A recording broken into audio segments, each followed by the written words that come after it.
Hey, salut à tous, bienvenue à Question Auto, Matt en compagnie de James. Et on est à bord du nouveau Pathfinder 2022. Puis je trouve que c'est bien que Nissan continue parce que c'est un nom qui est là depuis très longtemps. Faut dire que les premières générations, moi, m'avaient quand même plu parce qu'on était vraiment sur un vrai frame de camion. C'était un Pathfinder, c'était capable. C'était justement pour trouver son chemin. Pathfinder, bonne. Elle est bonne. Et pour dire aussi que c'est un véhicule qui avait des capacités hors route impressionnantes. Bon, il y a eu le changement au travers du temps monocoque. La dernière version, ça allait pas nécessairement chercher mon cœur. On s'était ascétisé, c'était mou, mais ça restait quand même abordable avec une bonne capacité de remorquage. Donc, ma génération préférée, écoute, ça a commencé en 86 en plus. Donc, le style camion. Et on revient dans cette direction-là pour vraiment avoir un véhicule qui est plus robuste, qui est plus flexible que jamais, mais surtout connecté. James, parle-nous de l'extérieur. À l'extérieur, comme tu l'as dit, c'est un nouveau design, c'est une nouvelle version cette année. On a encore la calandre typique en V de Nissan, les phares en C avec des DEL de série à l'avant, un toit flottant. Oui, puis en plus, petite référence aux anciennes générations de Pathfinder, avec la section où est-ce qu'on finit à l'arrière, quand même intéressant. Fort à DEL aussi en arrière. Des ailes surdimensionnées là, pour avoir un look plus musclé. Fait que vraiment, ils sont vraiment donnés à cœur joie là, pour avoir un look vraiment musclé que celui-là, puis plus camion. Oui, il faut dire plus camion parce que c'est un peu ce que c'était dans le passé, puis on avait beaucoup de reproches que ça avait l'air quasiment d'une minivan un peu là, le dernier. Faut dire aussi que quand on prend place à bord, on le fait là, automatiquement ce look-là camion.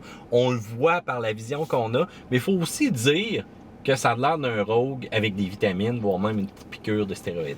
Exact. Effectivement, c'est exactement pareil, là, ou presque à l'extérieur, puis encore plus à l'intérieur.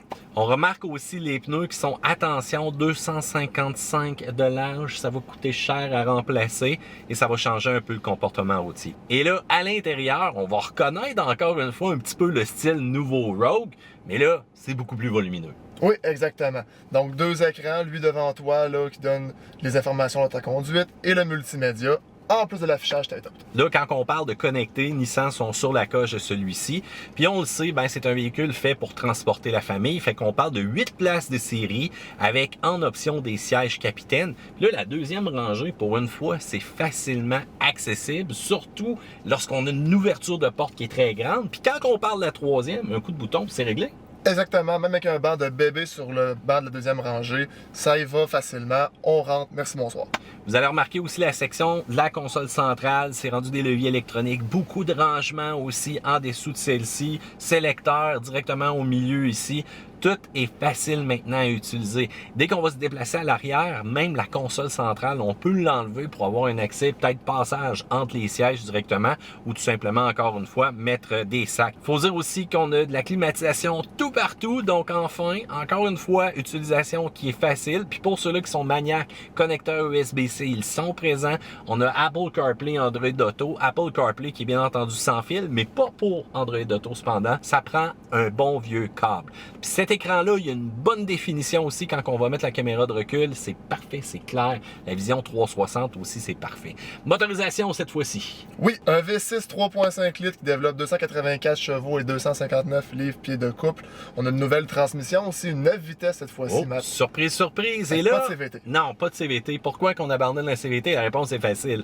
C'était pas la plus fiable et que ça faisait mal à la fiabilité légendaire de Nissan.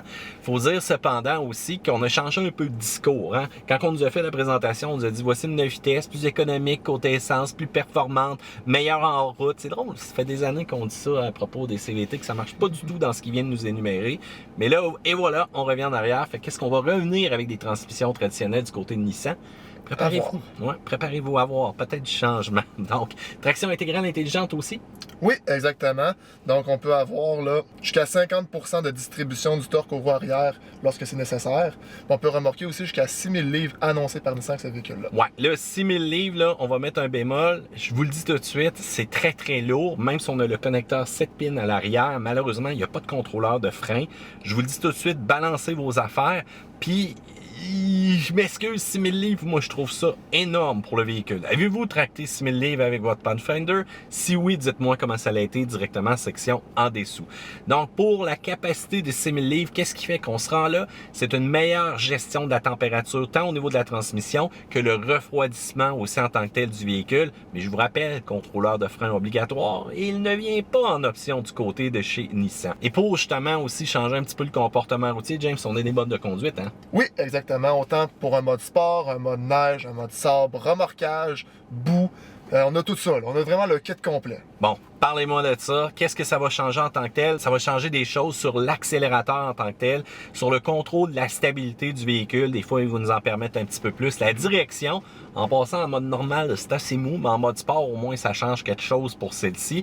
Et on va aussi jouer sur la répartition, donc, de la traction intégrale jusqu'à 50% en arrière, oui, mais on va avoir un système qui va être un peu plus agressif pour parfois nous laisser aller dans la boue quand on a besoin de momentum, puis dans d'autres pentes, ben vraiment un peu plus nous restreindre. Faut dire que la consommation, 11,6 litres au 100 en ville, ça fait un petit peu mal, c'est pas nécessairement le plus économique, et on parle de 9,2 litres au 100 sur l'autoroute. Du côté prix, James, de ton côté, qu'est-ce que t'as? C'est 43 798 $ canadiens de base. Puis on peut aller là, avec un Platinum qui commence à 54 398. N'oublie pas les frais de transport préparation, ça monte rapidement, donc on est quand même sous la barre des 60 000 $ alors que la compétition dépasse. Écoutez, lorsqu'on a fait l'essai du comportement routier de ce véhicule-là, ça se comporte extrêmement mieux que c'était dans le passé. On est à des années-lumière. Le véhicule file quand même gros cependant, mais on n'a pas nécessairement une direction qui est excitante, pas du freinage qui est excitant, ni une suspension qui est excitante. Même si on a des pneus de 255 de large, ça donne pas le mordant. On a l'impression que ça décroche rapidement. Puis sortez pas en route avec ça, là. Oui, on a des capacités, on a un mode. C'est un peu pour de la route de terre comme on a fait, James. Hein? C'est pas nécessairement pour aller vraiment dans la grosse boîte, on s'entend. Non, c'est ça. Pour le côté confort, cependant, on a tellement rehaussé la couche. Les bancs, là, j'adore les bancs de Nissan. L'assise qui est longue. Le côté là, sonore à l'intérieur qui est très bas. Sérieux, là, c'est de la grosse amélioration. Et que dire aussi de la rigidité structurelle du véhicule qui a fait un bond là, de géant. Donc, ça vient bien positionner quand même le Pathfinder avec un comportement routier qui est confortable, orienté famille. Tu sais, tout le monde tranquille, là. Mais pas nécessairement sportif, cependant. Ça, non, ça ne fit pas pantoute avec celui-ci. Plus l'utilité que le sport. Oui, plus l'utilité que le sport et à bon prix aussi. Fait que c'est ça qui est intéressant. Du côté des points négatifs de mon côté, bon, le style, je le déteste pas, mais j'ai l'impression que c'est un Rogue vitaminé. Il aurait fallu ajouter quelque chose en avant qui fait encore plus, je sais pas moi... Quelque chose qui démarque le Pathfinder. Ouais, quelque chose qui le démarque. C'est sûr que par son côté carré, son côté volumineux peut-être, mais je regarde dans les lumières c'est quasiment pareil en plus. Là, si on les met côte à côte, on les regarde de côté... Mettons, sauf la grandeur, c'est plus difficile de dire lequel est lequel. Ben ça c'est bon, c'est un bon test ça. On y va aussi avec le fameux 6000 livres, je vous l'ai dit, prudence, la garde au sol qui est pas du tout impressionnante. Et que dire aussi de cette nouvelle transmission ZF 9 vitesses là, qui est correct pour le côté confort ou l'autoroute, mais quand on demande des accélérations, change de vitesse, parfois hésite, parfois nous donne le go. Bon, vous le savez, la fameuse ZF, on l'a vu dans d'autres manufacturiers, malheureusement, c'est pas la transmission préférée, mais c'est un truc de programmation, là. Donc, il y a moyen quand même de la peaufiner. Du côté des plus, une feuille de plywood à l'arrière avec les bancs baissés, couchés, rentre à l'intérieur du véhicule, c'est extrêmement spacieux. C'est 4 pieds, Matt. Ouais, c'est littéralement fou, là. Sur la largeur, sur la longueur, on met ça. Préparez-vous la construction. Aussi, les bancs arrière, la pesée du bouton. Pouf! Et voilà, le banc s'avance. C'est facile, pas de niaisage. J'ai tiré 3-4 manettes. Là. J'aime ça comme ça. Que dire du V6 aussi, je suis content qu'on n'ait pas été 4.5 turbo, ça m'aurait fait mal. Que dire aussi bye bye CVT, on va jouer d'une meilleure fiabilité. Tout le côté spacieux, espace, porte-gobelet, petit rangement. En voulez-vous, en v'là. Que dire de la traction aussi intégrale que nous au Canada, on a de base. Alors qu'aux États-Unis, c'est 2 roues motrices, un Pathfinder. Ça, je ne comprendrais pas trop le choix. Les portes à l'arrière aussi qui s'ouvrent vraiment là, pour donner une accessibilité, les bancs de bébé, tout ça, ça va devenir intéressant. Et je pense vraiment qu'on va rehausser notre fiabilité au travers du temps, juste avec la CVT qui est partie. Oui, je suis sûr et certain, moi aussi. D'autres points à ajouter, James? Non, pas vraiment, Matt. Là. Moi, j'ai juste remarqué aussi qu'il y avait des Bose dans le véhicule, quand système audio. Ça, j'aime bien. Ça il aime la qualité audio. audio, James? Quand il plug son petit iPhone, là, puis qu'il met sa petite playlist, là. Ah, moi, j'aime la musique. Hein. Beach Quand Boys? elle est bon, non, pas Beach Boys. Non? OK, Non, d'accord. non. Déçu, je suis. Ben voilà, grosso modo, ça fait le tour au niveau du Pathfinder. Dites-vous là, qu'il y a sûrement une version Pro 4X ou Rock Creek qui s'en vient. Nissan, là, il n'a pas joué sa dernière carte là-dessus. Probablement qu'on va avoir quelque chose de plus agressif un peu pour les amateurs de hors-route. Ça, je suis très confiant.